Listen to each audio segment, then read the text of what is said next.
Allez, bonjour à toi et bienvenue sur ma chaîne. Donc, dans cette vidéo, je dois te parler des 5 choses qui sont à l'origine de nombreux refus de demande d'admission en 2022.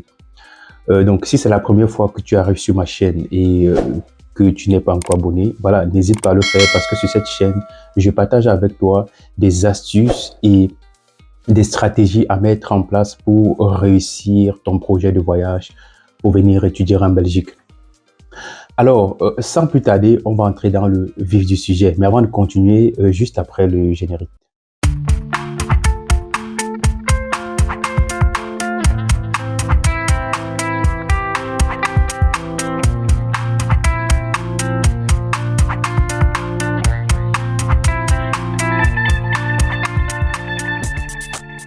Bonjour à toi et bienvenue sur ma chaîne. Sur cette chaîne, je parle de la procédure à suivre pour venir poursuivre vos études en Belgique. D'ailleurs, dans la description de cette vidéo, vous avez plusieurs liens. Et pour ceux qui n'ont aucune connaissance de la procédure, dans la description, il faut cliquer sur le lien « Étudier en Belgique, les 3 étapes essentielles ». Il s'agit tout simplement d'un e-book dans lequel j'explique de bout en bout ce qu'il faut faire pour venir poursuivre vos études en Belgique. Et pour ceux qui veulent aller plus loin et entamer proprement la procédure, également dans la description, il y a un lien intitulé le guide complet. Donc, il s'agit tout simplement de la procédure de A à Z dans un contenu vidéo. Et dans ce contenu-là, je vous montre comment faire les démarches de vous-même, étape par étape, pas à pas, au moindre détail. Donc, rien ne doit vous échapper jusqu'à ce que vous obteniez votre visa pour la Belgique. Et d'ailleurs, pour ceux qui prennent le guide complet, vous avez également la possibilité d'intégrer le groupe privé WhatsApp et vous avez également la priorité sur tout ce qui est questionnement. Donc, si vous avez des interrogations, si vous avez des préoccupations, effectivement, mon équipe et moi, on est là pour vous assister. Et une autre nouvelle, pour ceux qui sont au Cameroun, l'agence est désormais opérationnelle dans la ville de Douala et Yaoundé. Donc, si vous êtes à Douala, vous n'avez qu'à vous rendre à Bédi, donc tout près de Saker. L'agence est disponible là-bas. Et pour ceux qui sont à Yaoundé, l'agence est également disponible au niveau du carrefour du lycée de Biomassi. Je dois mettre le numéro ici. Vous pouvez contacter ce numéro-là.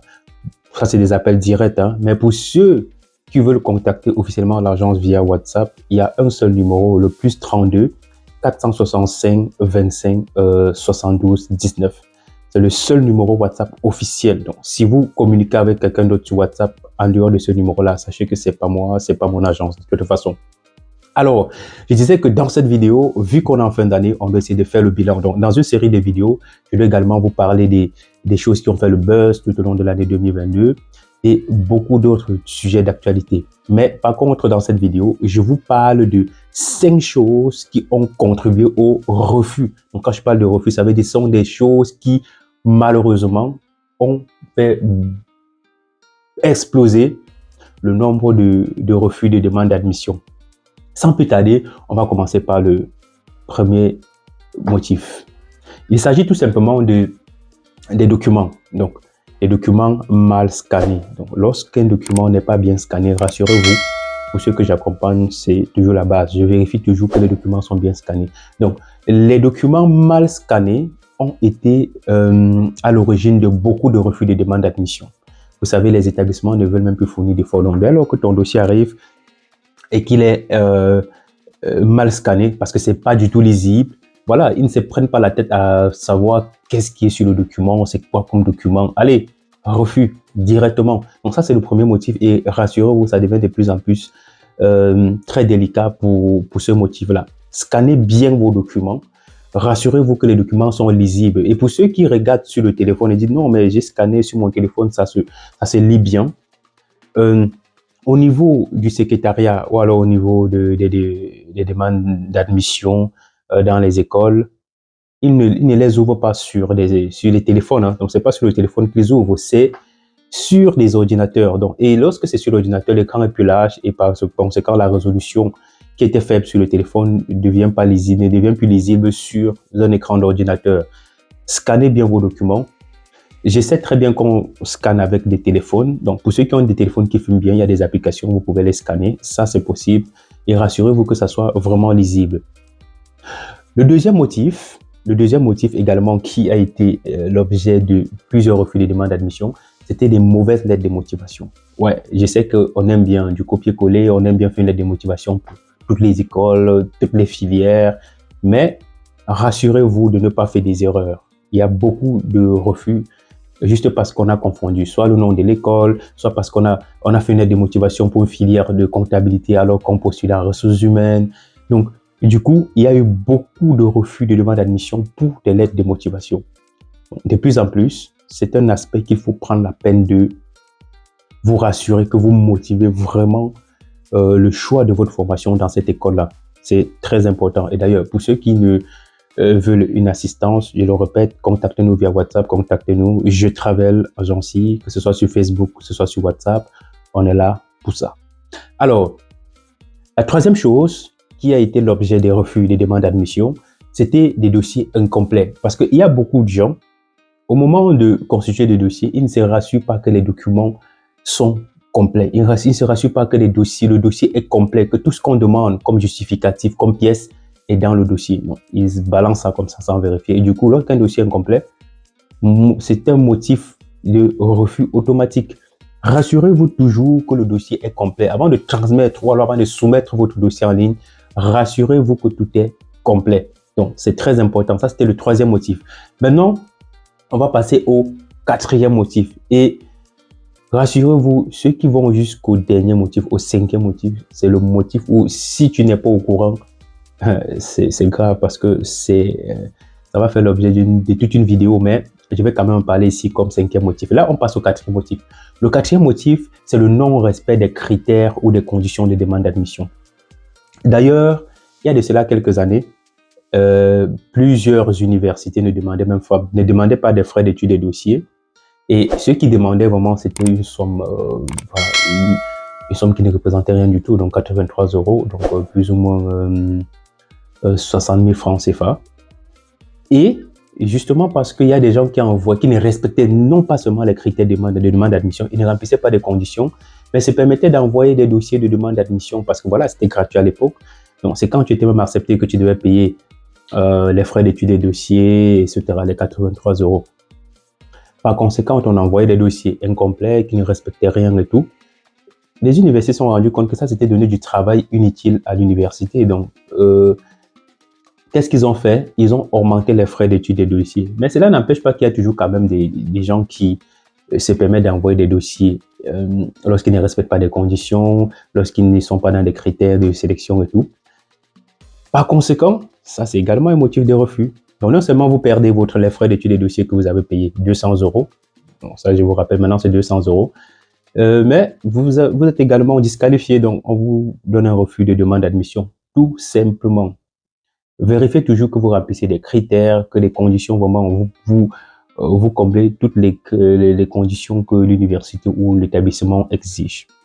C'est vrai qu'il y a des cas où on peut faire il y a des exceptions. Donc, ça dépend vraiment du profil du candidat et ça, il faut toujours l'œil d'un expert pour vous dire, voilà, il faut tenter la chance ou pas. Mais voilà, respecter des critères et des conditions. Alors maintenant, avant de passer au dernier critère, qui est pour moi le critère qui a fait un tollé sur la toile partout, je tiens à vous rappeler que vous avez la possibilité d'acheter votre guide complet, donc toute la procédure de A à Z jusqu'à l'obtention du visa, résumée ou alors dans une série de vidéos où je vous explique ce qu'il faut faire de vous-même. Donc, n'hésitez pas à vous procurer votre guide complet, c'est 168 €. Vous pouvez l'acheter en ligne sur la plateforme www.formation au pluriel.étudierenbelgique.be. Donc d'ailleurs, c'est ça ici. Pour ceux qui voient, c'est ça. C'est le site officiel. Vous avez accès à votre programme d'accompagnement intitulé le guide complet. Et voilà, ça vous permet de suivre vos démarches de vous-même, de bout en bout, jusqu'à l'obtention de votre visa. Ça vous permet également de faire des économies parce que avec ce guide-ci, vous n'avez pas besoin de payer des honoraires à une tierce personne ou de passer par une agence de voyage pour faire votre procédure. Certes, moi, j'ai une agence de voyage et je sais combien les honoraires sont assez élevés, mais pour quelqu'un qui est un peu dynamique, motivé, qui n'a pas assez d'argent et qui veut faire sa procédure, l'idéal, c'est ce guide complet-là. Donc, ça vous permet de faire vos démarches de vous-même. Et d'ailleurs, quand vous achetez ce guide complet et que vous avez des difficultés dans la procédure, je suis là pour vous éclaircir. Bon, on passe au dernier motif de refus. Il s'agit des faux documents. Donc, quand je parle de faux documents, vous savez très bien, des documents falsifiés, des documents illégaux, des documents qui ne respectent pas les normes légales. Donc, évitez des faux documents, les gars. Donc, c'est très important. Donc, le simple fait, il y a beaucoup de personnes qui se sont vues refuser des demandes d'admission pour des faux documents. Mais non seulement lorsqu'on vous refuse une demande d'admission pour des faux documents, on vous colle 5 ans. Donc, 5 ans, vous ne pouvez plus vous inscrire dans la Fédération Wallonie-Bruxelles dans une autre école. En fait, très attention. Vérifiez les documents. Rassurez-vous que les documents que vous introduisez. D'ailleurs, l'Université de Liège a fait un communiqué sur son site internet, donc si vous allez voir, qui se sont rendus compte qu'il y a beaucoup d'étudiants, surtout camerounais, qui voilà, se font prendre par des faux documents parce que ce ne sont pas eux qui font les démarches.